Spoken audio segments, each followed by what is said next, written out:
نحمده ونستعينه ونستغفره ونؤمن به ونتوكل عليه ونعوذ بالله من شرور أنفسنا ومن سيئات أعمالنا من يهده الله فلا مضل له ومن يضلله فلا هادي له وأشهد أن لا إله إلا الله وأشهد أن محمدا عبده ورسوله أما بعد فأعوذ بالله السميع العليم من الشيطان الرجيم إن الدين عند الله الإسلام۔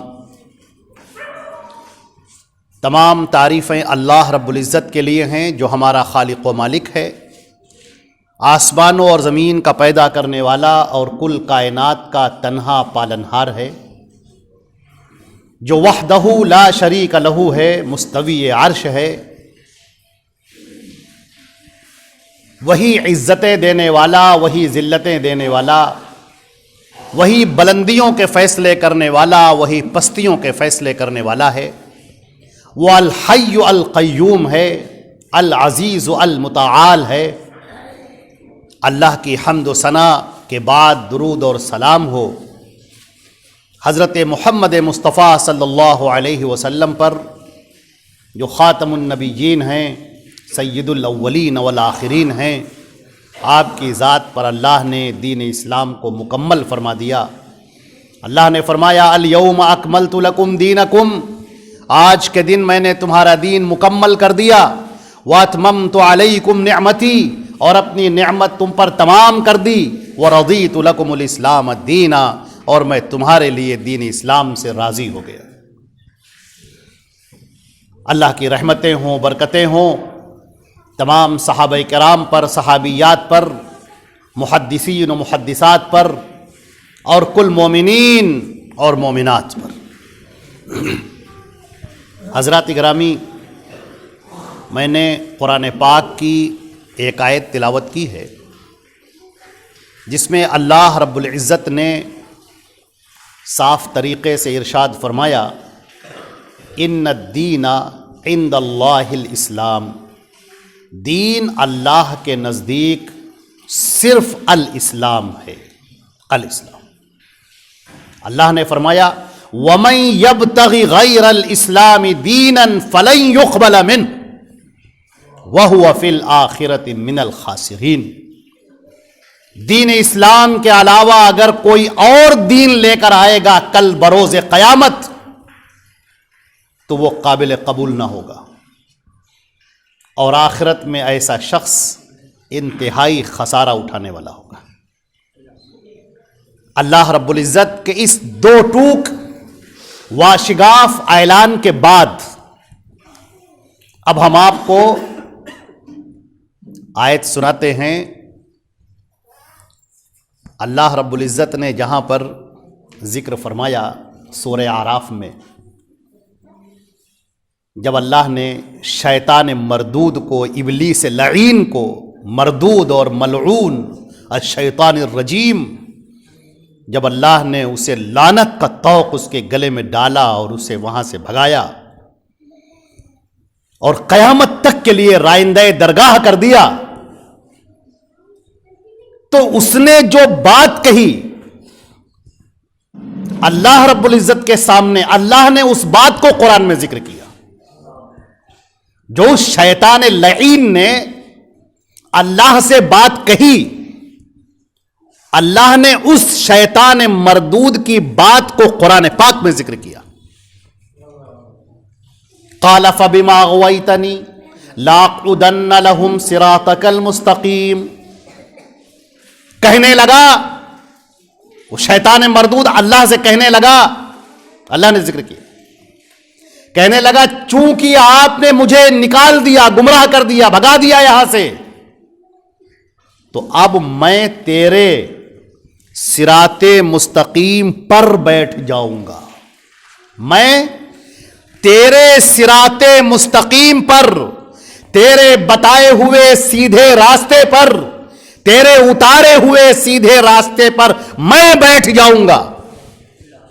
ثم لآتینہم من بین ایدیہم ومن خلفہم، پھر میں تیرے بندوں کے پاس ان کے سامنے سے آؤں گا، ان کے پیچھے سے آؤں گا، وعن ایمانہم وعن شمائلہم، اور ان کے داہنے طرف سے آؤں گا اور ان کے بائیں طرف سے آؤں گا، ولا تجد اکثرہم شاکرین، اور اے میرے پروردگار تو اپنے بندوں کو اپنا شکر گزار نہ پائے گا، اکثر بندوں کو شکر گزار نہ پائے گا، ولا تجد اکثرہم شاکرین۔ اے اللہ، بندے تیرے، خالق تو، معبود برحق تو، اور بندے تیرے، تیرا کھانے والے، تیرا پینے والے، تیری زمین پر چلنے والے، تیری دی ہوئی سانسوں کو لینے والے، لیکن وہ تیرے شکر گزار نہ ہوں گے۔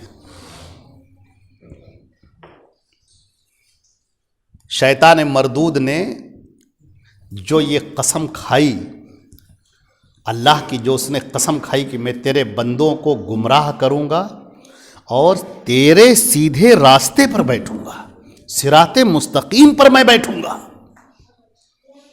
شیطان مردود کے گمراہ کرنے کے عزیزان محترم اس بات کو بڑی توجہ سے سنیے، شیطان مردود کے گمراہ کرنے کے دو طریقے ہیں۔ شیطان مردود جو اللہ کے بندوں کو گمراہ کرتا ہے اس کے دو طریقے ہیں۔ ایک طریقہ تو یہ ہے جہاں پر وہ انسان کو نفس کا غلام بناتا ہے، لَأُمَنِّيَنَّهُمْ، قرآن پاک نے جس کا ذکر کیا ہے کہ شیطان مردود نے کہا کہ میں ان کو ایسی آرزویں دلا دوں گا، ایسی امیدیں دلا دوں گا کہ وہ اپنے نفس کی پیروی کرتے جائیں گے اور تیرے دین پر عمل نہیں کریں گے۔ تو شیطان مردود کے گمراہ کرنے کا پہلا طریقہ یہ ہے کہ وہ لوگوں کو اللہ کے احکامات سے دور کر دے گا، اللہ کے رضا سے دور کر دے گا۔ کسی کو چوری میں ڈال دیا، کسی کو ڈاکہ زنی میں ڈال دیا، کسی کو رشوت خوری میں ڈال دیا، کسی کو شراب نوشی میں ڈال دیا، کسی کو جوئے بازی میں ڈال دیا، کوئی اپنے ماں باپ کو ستانے والا ہے، کوئی اپنی بیوی کا حق نہ ادا کرنے والا ہے، کوئی کسی پر جھوٹے مقدمے قائم کرنے والا ہے، کوئی کسی کے زمین پر کو غصب کر کے بیٹھا ہے، کوئی کسی پر ظلم کرنے والا ہے۔ یہ طریقے، یہ پہلا طریقہ ہے شیطان مردود، جہاں پر لوگوں کو اللہ کی اطاعت سے نکال کر نافرمانی اور عصیان کی راہوں پر ڈالے گا، گناہوں کی راہوں پر ڈالے گا۔ یہ پہلا طریقہ ہے۔ عزیزان محترم، اللہ کے بندے بہت سارے ایسے ہیں کہ جو غلط کام کرتے ہیں پھر انہیں افسوس ہوتا ہے۔ کچھ ایسے بھی بندے ہیں کہ جب وہ غلط کام کرتے ہیں تو اس کے بعد انہیں افسوس ہوتا ہے، دکھ ہوتا ہے، اللہ کی بارگاہ میں آتے ہیں اور توبہ کرتے ہیں اور کہتے ہیں پروردگار بڑا غلط کیا ہم نے، ہم مسلمان تھے، ہم تیرے ماننے والے تھے، ہم نے شراب پی لی، ہم نے جوا کھیل لیا، ہم نے سود کھا لیا، ہم نے غلط کام کیا، پروردگار تو معاف کر دے۔ ایسے بندوں کے دل کا جو ضمیر ہے، جو دل ہے، وہ کچو کے مارتا ہے، کبھی نہ کبھی امید ہے اس بات پر کہ وہ اللہ کی بارگاہ میں توبہ کر لے گا، اللہ کی جناب میں اپنی معافی کی درخواست کرے گا، اور وہ غفور الرحیم آقا اپنے بندوں کو معاف کرنے کے لیے، اپنی رحمت کی آغوش میں لینے کے لیے ہمہ وقت تیار ہے، وہ اپنے بندوں کو معاف کر دے گا۔ عزیزان محترم، یہ شیطان کا پہلا طریقہ تھا گمراہی کا۔ اب اس کا دوسرا طریقہ سنیے جو بڑا خطرناک ہے۔ اللہ کے ایسے بھی بندے ہیں جو اپنے آپ کو اللہ کی عبادت میں لگانے والے ہیں، جو یہ کہنے والے ہیں کہ اے شیطان مردود تو دور ہٹ، ہم اپنے رب کے لیے نماز پڑھیں گے، اپنے رب کے لیے زکوٰۃ دیں گے، اپنے رب کے لیے روزہ رکھیں گے، اپنے رب کے لیے اطاعت کریں گے، ہم اللہ کے اتارے ہوئے احکامات پر عمل کریں گے، ہم کبھی جھوٹ نہیں بولیں گے، چوری نہیں کریں گے، زنا نہیں کریں گے، شراب نہیں پیئیں گے، غلط کام نہیں کریں گے، گناہوں سے دور رہیں گے، اللہ کی اطاعت میں لگے رہیں گے۔ ایسے بھی اللہ کے بندے ہیں۔ اب شیطان مردود کا جو ٹارگٹ ہے وہ یہ بندے ہیں۔ وہ بندے تو گمراہی میں پڑے ہی ہوئے ہیں. یہ بندے جو اللہ کی عبادت کرنے والے ہیں، وہ بندے جو داڑھی رکھانے والے ہیں، وہ بندے جو تلاوت قرآن پاک کرنے والے ہیں، وہ بندے جو اللہ اور اس کے رسول کے ذکر پر دوڑے چلے آتے ہیں، ان بندوں کو جہنم میں کیسے ڈالا جائے، یہ مسئلہ ہے. شیطان مردود کی یہ پلاننگ سنیے. شیطان مردود کی یہ پلاننگ، بڑا عیار ہے وہ، بڑا مکار ہے وہ، بڑا چالاک ہے آپ کا دشمن. چنانچہ شیطان مردود کا طریقہ اب دوسرا یہ ہوا کہ وہ لوگوں کو جو عبادتیں کر رہے ہیں، جو عبادتوں میں لگے ہوئے ہیں، ان کو شرک کے راستے پر ڈال دے، بدعت کے راستے پر ڈال دے، اور چین سے بیٹھ جائے. اس لیے کہ شرک کرنے والے کی نہ نماز قبول، نہ روزہ قبول، نہ زکوٰۃ قبول، نہ حج قبول، نہ عمرہ قبول، نہ خیرات قبول، نہ صدقات قبول، نہ طواف قبول، کچھ بھی قابل قبول نہیں. شرک کے ساتھ ذرا سی بھی عبادت قابل قبول نہیں. قرآن پاک نے کہا ہے فَجَعَلْنَهُ هَبَاءً مَنْثُورًا، ہم ساری عبادتوں کو ان کے کنارے پھینک دیں گے.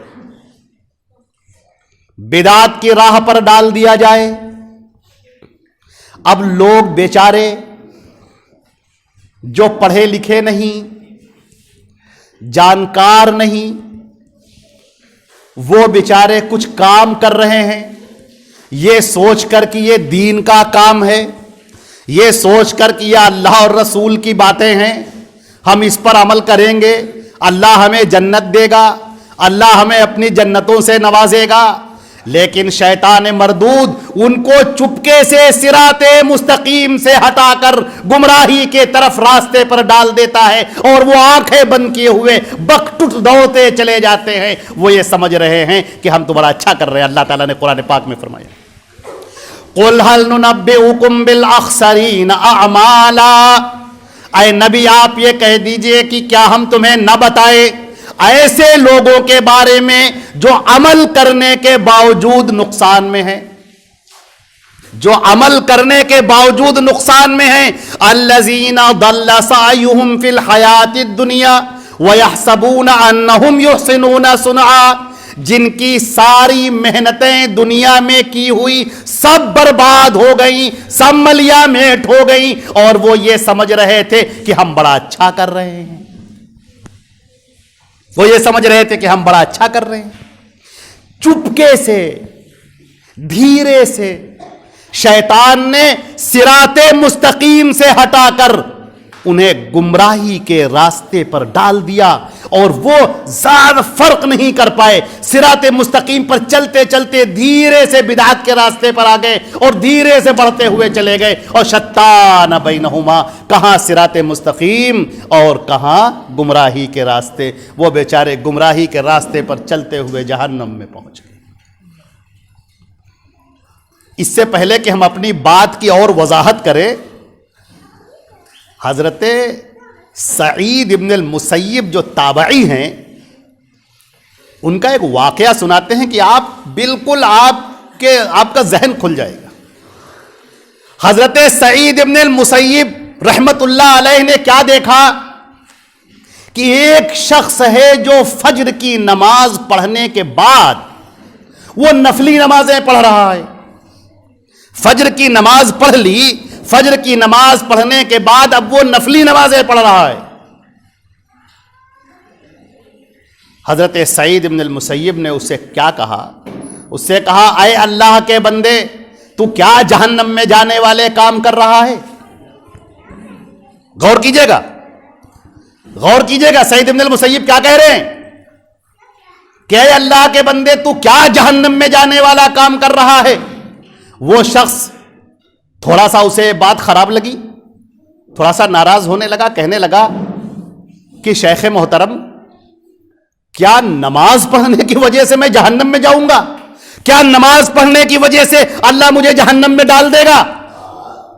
انہوں نے کہا نہیں، نماز پڑھنے کی وجہ سے اللہ تمہیں جہنم میں نہیں ڈالے گا، بلکہ نبی کریم حضرت محمد مصطفیٰ صلی اللہ علیہ وسلم کی حکم کی مخالفت کرنے کی وجہ سے جہنم میں ڈالے گا۔ اللہ کے نبی صلی اللہ علیہ وسلم نے منع کیا ہے فجر کے بعد اور عصر کے بعد نفلی نمازیں نہ پڑھی جائیں، نفلی نمازیں، سببی نمازیں نہیں، جیسے تحیۃ المسجد وغیرہ، نفلی نمازیں۔ آپ کا جی چاہ رہا ہے کہ ایسے لاؤ نفل پڑھیں اللہ کے لیے، عبادت وہ نہیں ہے جو آپ کا دل چاہے تو آپ کرنے لگیں، نہیں، اللہ تعالیٰ کیا چاہتا ہے؟ سورہ تبارک الذی میں اللہ نے فرمایا الذی خلق الموت والحیات لیبلوکم ایکم احسن عملا، جس نے یہ موت اور زندگی اس لیے بنائی ہے تاکہ اللہ دیکھے تم میں سے حسن عمل کون کرتا ہے، حسن عمل کون کرتا ہے۔ مفسرین نے لکھا ہے کہ حسن عمل کرنے کا مطلب کیا ہے؟ حسن عمل کا مطلب یہ ہے کہ پہلی بات وہ عمل صرف اللہ کے لیے کیا گیا ہو، اللہ کو راضی کرنے کے لیے، خوش کرنے کے لیے کیا گیا ہو، اور دوسری بات وہ حضرت محمد مصطفیٰ خاتم النبیین سید الاولین والمرسلین صلی اللہ علیہ وسلم کے مطابق ہو، انہوں نے جو حکم دیا ہے اس کے مطابق ہو۔ اگر اس کے خلاف ہو گیا تو وہ عمل نہ رہا۔ اللہ رب العزت نے جب اہل کتاب کا تذکرہ فرمایا، جب بنی اسرائیل کا تذکرہ فرمایا، تو اللہ رب العزت نے فرمایا کہ ہم نے ان کے لیے شریعت اتاری، ہم نے ان کے لیے دین اتارا، ہم نے ان کے لیے پیغمبر اتارے، لیکن ان کا معاملہ کیا ہوا؟ ان کا معاملہ یہ ہوا فَوَيْلٌ لِّلَّذِينَ يَكْتُبُونَ الْكِتَابَ بِأَيْدِيهِمْ ثُمَّ يَقُولُونَ هَٰذَا مِنْ عِندِ اللَّهِ، وہ اپنی طرف سے اپنے ہاتھوں سے لکھنے لگے اور لکھ کر لوگوں سے کہنے لگے کہ یہ اللہ کی طرف سے نازل کیا گیا ہے، وہ اللہ کی طرف سے نازل نہیں ہوا تھا۔ آج ہمیں بہت غور سے دیکھنا چاہیے کہ ہماری زندگی کے اندر وہ کون سی باتیں ہیں جو دین کے نام پر داخل ہو گئی۔ بدعت کسے کہتے ہیں؟ اللہ کے نبی صلی اللہ علیہ وسلم نے فرمایا، حضرت عائشہ صدیقہ ام المؤمنین رضی اللہ تعالی عنہ کی روایت ہے، من احدث فی امرنا ھذا ما لیس منہ فہو رد، جس نے ہمارے دین کے اندر کوئی ایسی بات داخل کی جس پر میں نے کوئی حکم نہیں دیا، جو میں نے نہیں پیش کیا، جو میں نے نہیں کہا، اللہ کے رسول صلی اللہ علیہ وسلم فرمایا فہو رد، وہ پھینک دینے کے لائق ہے۔ اور امام شافعی نے تو کہا ہے کہ وہ پاخانے کے ڈھیر پر پھینک دینے کے لائق، کوڑے کرکٹ کے ڈھیر پر پھینک دینے کے لائق، اجعلوہ فی الحواشیش۔ آج بہت سارے لوگ یہ کہتے ہیں کہ صاحب نئی باتیں تو بہت ساری ہو گئی ہیں، یہ پنکھا لگا ہوا ہے یہ بھی تو نئی بات ہے، جھومر لگا ہوا ہے، مائک ہے، یہ سب نئی بات ہے۔ اللہ کے بندے نئی بات نہیں کہا ہے، دین میں نئی بات، دین کا نام لے کر نئی بات، اللہ کی رضا چاہتے ہو، اللہ کی جنت میں داخل ہونا چاہتے ہو اور طریقہ اپنی مرضی کے مطابق کر رہے ہو، اللہ کے رسول کا بتایا ہوا طریقہ چھوڑ کر اپنا طریقہ اپنائے ہوئے ہو۔ یہ جو ہمارا مہینہ چل رہا ہے، یہ رجب کا جو مہینہ چل رہا ہے، اللہ نے قرآن پاک میں فرمایا ان عدت الشہور عند اللہ 12 شہرا فی کتاب اللہ یوم خلق السماوات والارض منها 4 حرم، 12 مہینے ہیں اس سال کے جب سے اللہ نے آسمان و زمین پیدا کی، اللہ کی کتاب میں یہ 12 مہینے ہیں متعین ہو گئے، منها 4 حرم، ان میں سے 4 مہینے وہ ہیں جو حرمت والے ہیں، ذالک الدین القیم، یہی ہے بالکل مضبوط دین، فلا تظلموا فیہن انفسکم، پھر ان مہینوں کے اندر اپنے آپ پر ظلم مت کرو، اپنے آپ پر اے لوگوں ظلم مت کرو۔ ہمارے نبی صلی اللہ علیہ وسلم نے فرمایا کہ یہ جو 4 مہینے ہیں یہ 3 متوالیات، 3 تو لگاتار ہیں، ذوالقعدہ، ذی الحجہ، محرم الحرام و شہر رجب، اور 4تھا مہینہ ہے رجب مضر، یہ رجب کا مہینہ، یہ 4 مہینے حرمت والے مہینے ہیں۔ حرمت والے مہینے کا کیا مطلب ہے؟ یوں تو گناہ کرنا ہر بار گناہ ہے، آپ کہیں پر بھی گناہ کا کام کریں گناہ ہے۔ مثال کے طور پر کوئی آدمی جوا کھیلے، یہ بہت گناہ کی بات ہے، لیکن کوئی مسجد میں بیٹھ کر جوا کھیلے، یہ اور زیادہ گناہ کی بات ہے۔ اسی طریقے سے آدمی سال بھر جو گناہ کرے، اللہ نہ کرے، لیکن یہ گناہ بہرحال گناہ ہے، لیکن یہ 4 مہینے ایسے ہیں اگر ان کے اندر اگر کوئی گناہ کرتا ہے تو یہ اور زیادہ بری بات ہے، اور زیادہ گندی بات ہے۔ اب اس کے اندر یہ 4 مہینے وہ ہیں جس میں نیکیوں کی طرف آگے بڑھنا چاہیے۔ اب دیکھیے لوگوں نے کیسے کیا۔ یہ رجب کا مہینہ ہمارے نبی صلی اللہ علیہ وسلم کے اوپر آیا اور چلا گیا، صحابہ کرام پر آیا اور چلا گیا۔ بعد کے لوگوں نے بدعتیں ایجاد کر لی۔ ان میں سے ایک بدعت، رجب کے مہینے کا جو پہلا جمعہ ہے، مغرب کے بعد اگر اس میں نماز پڑھی جائے، ایک خاص طریقہ ہے نماز پڑھنے کا، اس کو صلاۃ الرغائب کہتے ہیں، اور بڑی فضیلتیں اس کی بیان کی گئی۔ انتہائی جھوٹ، کوئی ایسی فضیلت ہمارے نبی کریم صلی اللہ علیہ وسلم سے ثابت نہیں۔ رجب کے مہینے کو خاص کر کے روزہ رکھنا ثابت نہیں۔ آپ جو روزہ رکھتے ہیں دوشنبے کو، جمعرات کو یا ایام بیز کے، وہ آپ روزہ رکھیں، لیکن رجب کے مہینے کو خاص کر کے روزہ رکھنا یہ اللہ کے نبی صلی اللہ علیہ وسلم سے ثابت نہیں۔ وہ جن کے اوپر دین نازل ہو رہا ہے، جن کے اوپر شریعت نازل ہو رہی ہے۔ اسی طریقے سے جب 22 رجب آ جاتا ہے، رجب کی 22 تاریخ، تو کنڈے رکھے جاتے ہیں، چپکے سے رات میں کچھ پوڑیاں بنی، کچھ مٹھائیاں بنی، کچھ فاتحہ نظر و نیاز ہوا اور چپکے سے اسے کھا لیا گیا۔ یہ جو کنڈے رکھے جا رہے ہیں، اور پوچھا جائے کہ یہ کنڈے کیوں رکھ رہے ہیں آپ، کہتے ہیں امام جعفر صادق کی اس میں ولادت ہوئی۔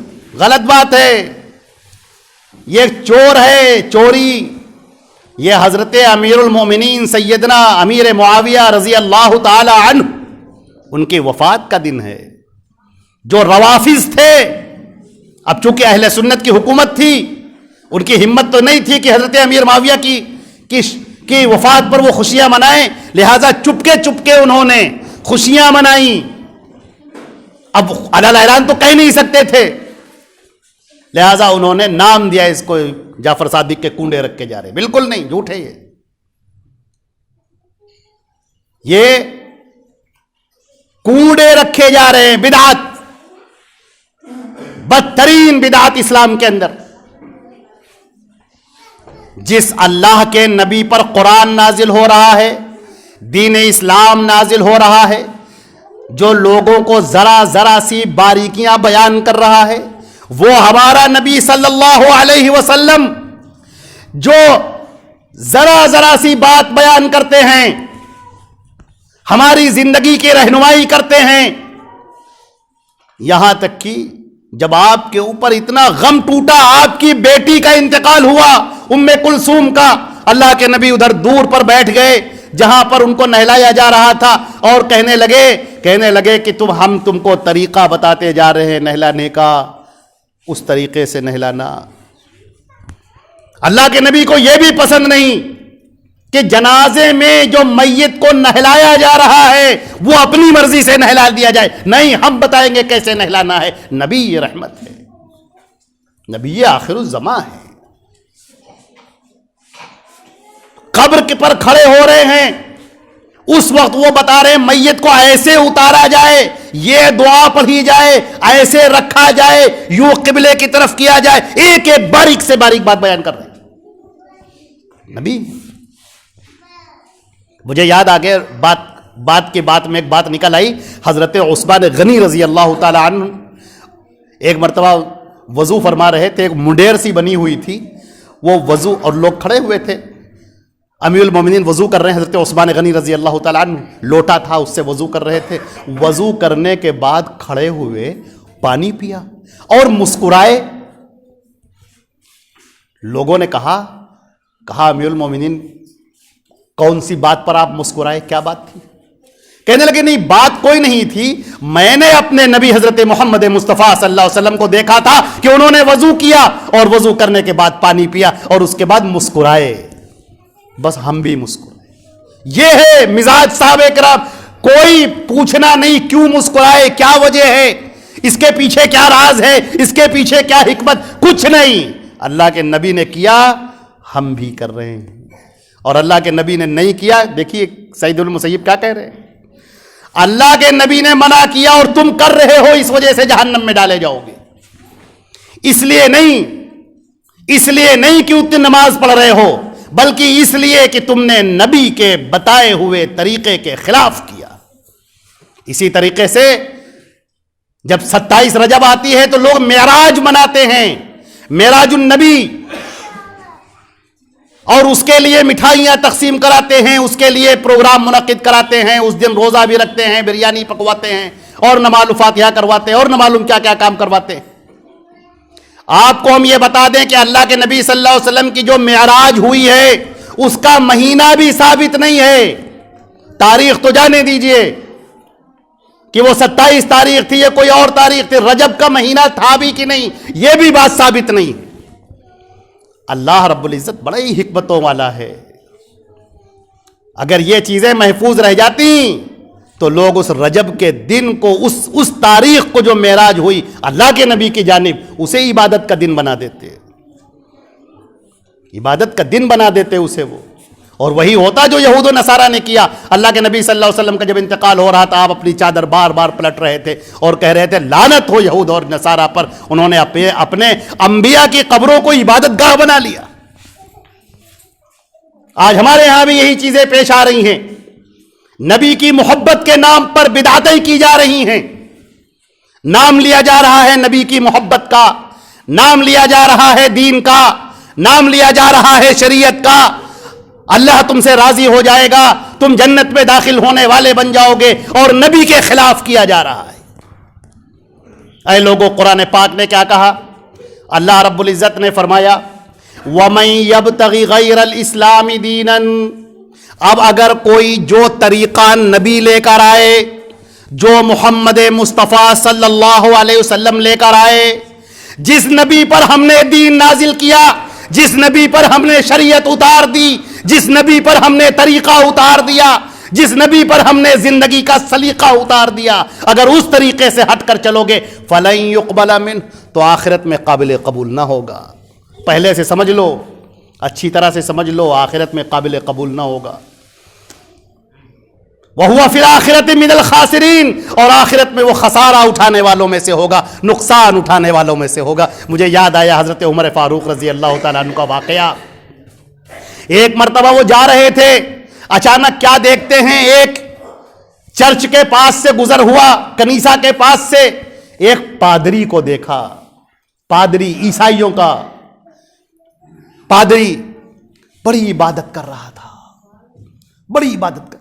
حضرت امیر المومنین رونے لگے، آنکھوں سے آنسو جاری، زارو قطار رو رہے ہیں. ہم نشین جو آپ کے ساتھ میں ہیں کہنے لگے امیر المومنین کیا ہو گیا، امیر المومنین کیا بات ہو گئی؟ کہنے لگے اللہ نے قرآن پاک میں کتنا سچ کہا ہے. هل أتاك حدیث الغاشیہ وجوہ یومئذ خاشعہ عاملۃ ناصبہ تصلی نارا حامیہ.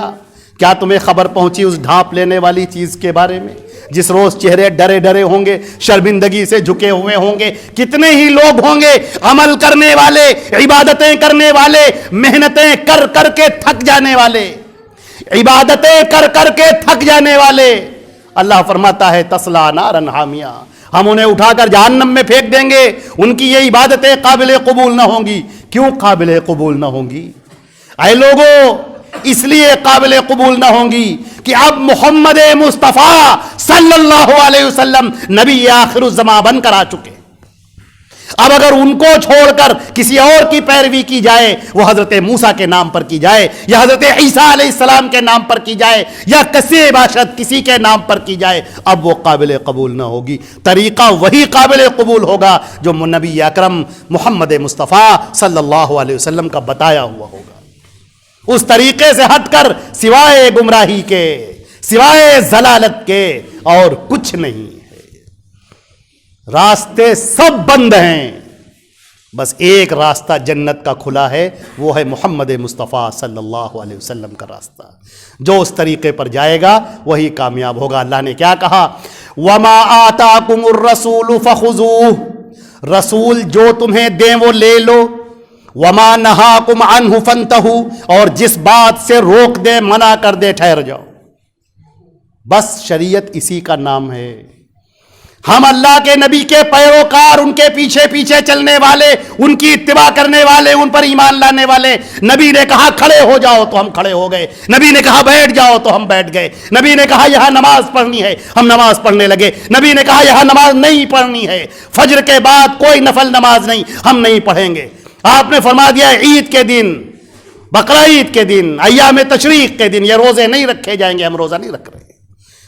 آپ نے فرمایا یہاں یہ عرفہ ہے، یہاں قیام کیا جائے گا. ہم حرم میں قیام نہیں کریں گے، ہم خانہ کعبہ کے پاس بیٹھ کر قیام نہیں کریں گے، ہم خانہ کعبہ کی دیوار کے پاس وہاں نہیں بیٹھیں گے، بلکہ اس میدان عرفات میں جائیں گے. اللہ کے نبی کا یہی حکم ہے. یہاں معاملہ یہ نہیں ہے کہ میرا دل کیا کہہ رہا ہے، لوگ کیا کرتے چلے آ رہے ہیں. معاملہ یہ ہے کہ اے لوگوں، محمد مصطفیٰ صلی اللہ علیہ وسلم نے کیا کہا ہے، اور ان کا کہنا وہی آخری ہے اور وہی فائنل ہے اور وہی حجت ہوگا، اور وہی عمل جو نبی کریم صلی اللہ علیہ وسلم کے طریقے کے مطابق ہوگا وہی آخرت میں تولا جائے گا. میں اپنی بات کو اس آخری آیت کو پڑھ کر ختم کرتا ہوں. یہ بھی آیت ہے قرآن پاک نے ذکر کیا ہے. لوگ قیامت کا دن ہوگا، لائن لگی ہوگی، لوگ نام اعمال لے کر آ رہے ہوں گے، بہت سارے نام اعمال لوگ لے کر آ رہے ہوں گے. کتنے ہی خوش ہوں گے، بڑے پھولے نہیں سما رہے ہوں گے، میرے پاس اتنی نمازیں ہیں، میرے پاس اتنے روزے ہیں، اتنی زکاتیں ہیں، اتنا صدقہ خیرات ہے، وہ سب آ رہے ہوں گے. قرآن پاک نے کیا اعلان کیا ہے؟ فرمایا فَلَا نُقِيمُ لَهُمْ يَوْمَ الْقِيَامَةِ وَزْنًا. کتنے ہی ایسے لوگ ہوں گے جن کے نام اعمال کو ہم میزان پر رکھیں گے بھی نہیں، وہ تولے ہی نہیں جائیں گے، پھینک دیے جائیں گے. فَجَعَلْنَاهُ هَبَاءً مَنثُورًا، ہم انہیں مانند خاک اڑا دیں گے. وہ نام اعمال رکھے ہی نہیں جائیں گے.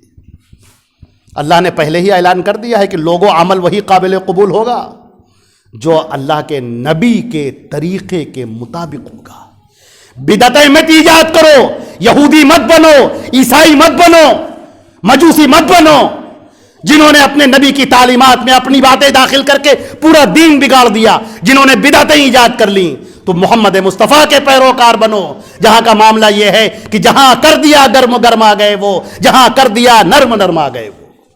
جن کا معاملہ یہ تھا کہ جن کی طبیعت کے قبضے میں نہ تھا باغ، ان کی شریعت کے قبضے میں تھی باغ، ان کی لگام شریعت کے قبضے میں تھی، دین اسلام کے بات میں تھی. اللہ کے نبی نے کہا بیٹھ جاؤ، بیٹھ گئے. اللہ کے نبی نے کہا کھڑے ہو جاؤ، کھڑے ہو گئے. پلٹ کر ایک بار بھی نہیں پوچھا کہ اللہ کے رسول کیوں، کیسے، کچھ نہیں. یہ اطاعت کاملہ لے کر آؤ اور اللہ کی ابد الآباد کی جنتوں میں داخل ہو جاؤ. جنت الفردوس تمہارا انتظار کر رہی ہے. نبی کریم صلی اللہ علیہ وسلم کی پیروی کر کے آؤ، ان کی لائی ہوئی شریعت کے مطابق زندگی گزار کے آؤ اور اللہ کی ابد الآباد جنتوں میں داخل ہو جاؤ. وہ غفور الرحیم ہے، نہ معلوم کتنے گناہوں کو ایسے ہی معاف کر دیتا ہے. لیکن اگر تم نبی کے طریقے سے ہٹ کر زندگی گزار کر آؤ گے، نبی کی لائی ہوئی شریعت الگ رکھی ہوئی ہے، تمہاری زندگی کوئی اور طریقے پر بسر ہو رہی ہے، تو یہ قابل قبول نہ ہوگا. اللہ تعالی ہم پر آپ پر رحم فرمائے، اپنی زندگیوں کو نبی کریم صلی اللہ علیہ وسلم کے حکم کے مطابق بسر کرنے کی توفیق عطا فرمائے. اللہم ربنا تقبل منا انکا انت السمیع العلیم وتب علینا انکا انت التواب الرحیم. وصلی اللہ علی محمد وآلہ واصحابہ اجمعین برحمتک یا ارحم الراحمین. اقول قولی ھذا استغفر اللہ لی ولکم ولسائر المسلمین من کل ذنب فاستغفروہ انہ هو الغفور الرحیم.